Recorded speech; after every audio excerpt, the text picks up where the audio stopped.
modifier. Impossible à organiser l'élection en 2028. Ils n'ont rien préparé. Le retard est trop grand et commis irrécupérable.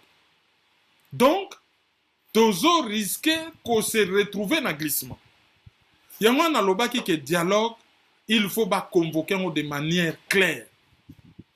Loi na sur les référendums, atine une cour constitutionnelle, valider mais sous réserve talab article 4, 5, 7, talebelab article 43, donc il y a une dizaine d'articles bâtis sous réserve. Sous-entendu, loi na bino wana, et koki ko leka ngulu te, ezali mabe faut qu'on modifie l'article nyonso. Façon moko leke ba ke na yeka cache loi na ezali anticonstitutionnel, bazolo ba ke loi na ezali conforme na constitution sous réserve ya ba article songolo mpakala o eza conforme na constitution te. Mais ça c'est un euphémisme pour na koyebisa bino ke loi na bino eza mabe. Sikoyo soki Tshisekedi a convoqué dialogue. Ordre du jour eza clarté. C'est-à-dire que tu vois qu'on sur la refondation du pays. On va parler de la guerre d'agression. On va parler de la gouvernance, y compris des élections. Mais comme nous on a un changement de la constitution, on ne change pas les règles du jeu en plein match. Match si la changer les règles du jeu. C'est pas comme ça que les choses se passent. Il faut convoquer on a des termes clairs. Il y a un lobaki. Batu oyo bako diriger dialogue wana fo ba yebana. Faut pas zala batu lokola, ba Alpha Condé. Il faut que les bateaux, tous na bango na confiance. Alors, Mouto a dirigé le dialogue.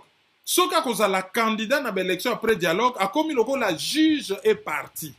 Il y a un proposé qui na lobby, bateau union so balingi bazala ba candidat après dialogue, c'est-à-dire na ère à l'élection, ba éviter qu'on occupe ba poste pendant dialogue. Bazala na ba commission, ba ya na ba idée na bango, ba ya ko débattre. Mais ba zala na ba poste ya responsabilité te po ba kokoma lokola ba juge parti. Yango wana il faut qu'on dit ma bateau bandimi ko se sacrifier. Yango na lobaki ba catholique nde baza wana. Bango ba ko diriger mboka te donc ba ko tinda laïque. Ba sali groupe laïque de pilotage ba ko zo kuna na kati. Tout comme ba ko zo un politique qui connaît la classe politique, qui a de l'expérience et qui est un catholique engagé. Yango totangaki Albert Moleka. Côté à ba protestant, so bangi bazwa mutu moko azali na background ya makasi et azali pasteur protestant, c'est le docteur Mukwege. Côté société civile parce qu'azali membre de la société civile, mais il a un profil politique, azali président ya parti politique CRID. Mais bakoyi ko tchaye par exemple na cadre ya société civile parce que en tant qu'ancien président il y a association d'avocats, il y a tribunal pénal international pour le Rwanda à Arusha.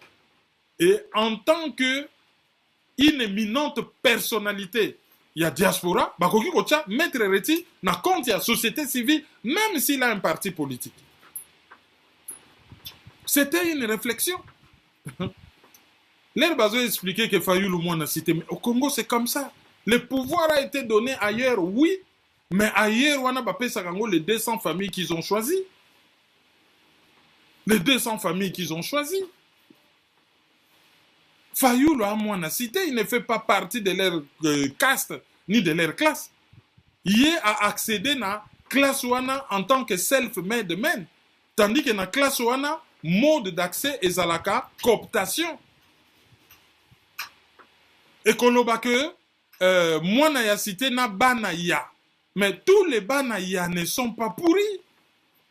Nakoki kotangi la bino 5-10 familles parmi ba famille wana oyo, ba parents bazali réglo, et boye bi bango totanga baka manda baliao, la liste n'est pas exhaustive, ba nimi ba sebele.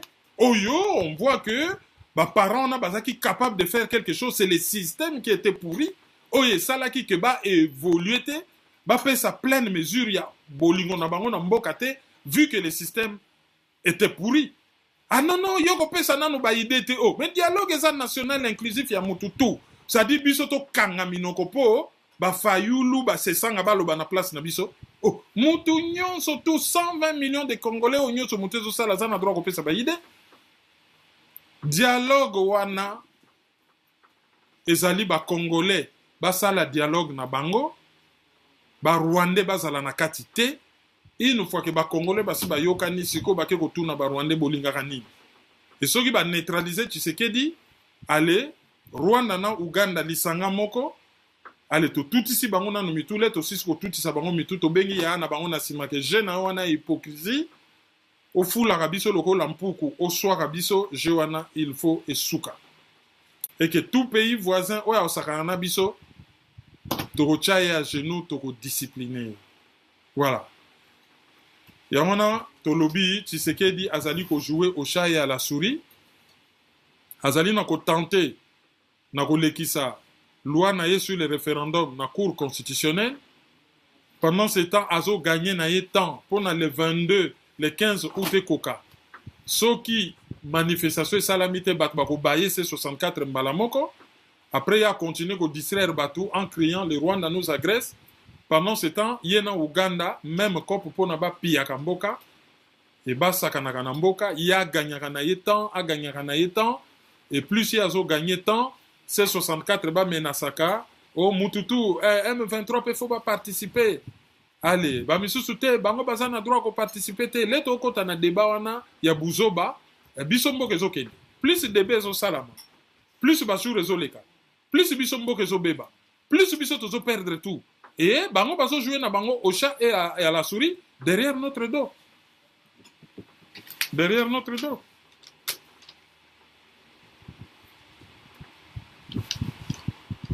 Allez.